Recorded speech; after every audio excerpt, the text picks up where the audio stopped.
Manatriketo ny solotena ny mpitolona teto fianarantsoa, ao ny asety madara, ny zenzeka, ao ihany koa zany atao hoe aroliaka, atao hoe miaro ny tolona izay natao izay. Ka hanefevitra kely manoloana ny toe-draharaha misy eto amin'ny firenena mahakasika an'ity fanatanterahana ny concertation nationale izay atao eto Madagasikara ity. Somary sadaketa ihany ny tena satria tsy mba nisy akory ny fakirana hevitra ho anay tanora amin'ny ankapobeny izay. Mety misy ihany fa raha taty fianarantsoa ngamba dia ataoko hoe tsy nisy izay zavatra izay. Anefa ny tsy maintsy miaiky amin'izay zavatra izay ny hametrahantsika volavolan-kevitra hitantanana ny tetezam-hita izao. Ka eto anay dia mitodika aminao andriamatoa filoha. Somary hitanay tanteraka fa mirona tanteraka ao anatin'ny fivavahana ny fitondrana ny firenena eny mety ho marina izay zavatra izay. Fa kosa aminay dia tsy tokony hafangaro ny fivavahana sy ny fitondrana ny firenena. Aleo maka position ray ianao andriamatoa filoha amin'izay hitantanana n'ity firenena ity fa hitanay hoe hivao tsy araka ny tokony mpizy. Raha mbola io ny fomba hitantanana azy.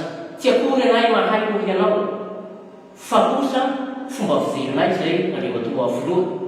Ka mba tsy hihoara-pefy na kosa hoe hiverenana eny akanja dia mangataka izahay tanora ao mba ho hajaina ny tolona izay niarahana manao. Raha sy teo nareo tsy vita iny tolona iny, raha sy teo ihany koa izahay tanora tsy vita iny tolona iny, indrindrandrindra raha sy teo reprimanty mba tsy misy ny tolona iny. Ka samy saro-piatsika manoloana ny tolona izay natao. Nisy kanadina na ihany satria dia ny akamaroany fitondrana io fitondrana teo aloha ihany ny mbola napetraka amin'ity fitondrana ity. Nisy kanadina sy nanefevitra nay manoloana ny zavatra iny. Fa kosa sao dia mba hivaona hiverina ny fitondrana teo aloha raha ohatra kanadina tsy hiteny tanteraka izahay. Manamafy izay resaky ny namany teo izay hoe tsy vita ny FFKM irery izany concertation nationale izany. Tokony tafiditra ho aby ny herivelona rehetra, indrindra ny tanora izay tena nitaky an'izany fanifanirafitra tena izy izany. Ka eto dia miaraka amin'ny mpitolona rehetra manerana ny nosy ny solotena vetia fianarantsoa hoe aoka reto ho fanovana tena izy no hisy eto amin'ny firenena. Fefa zavatra hitanay masy dia efa sakasaka ny zavatra iainan'ny firenena amin'izao fotoana izao. Ia, farany angamba hamarana anazy dia hafatra ho an'ny fametrahana ny olona izay tonga ny amin'ny ao anatin'izao fanovana izao.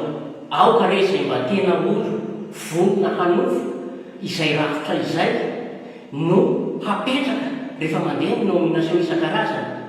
Fa tsy dia hoe ny eo ny olon-drajoelina teo no ratsy, fa misy tsy vonona ho an'izany fanovana izany. Fa raha olo tena hanofo tsy misy olana fa mampahary anay raha samatria ka mbola reny dinosaure politika izay hita fa hampivarina kady ity firenena ity no hapetraka miaraka amin'ireo hitondra izao fanavaozana Madagasikara misy.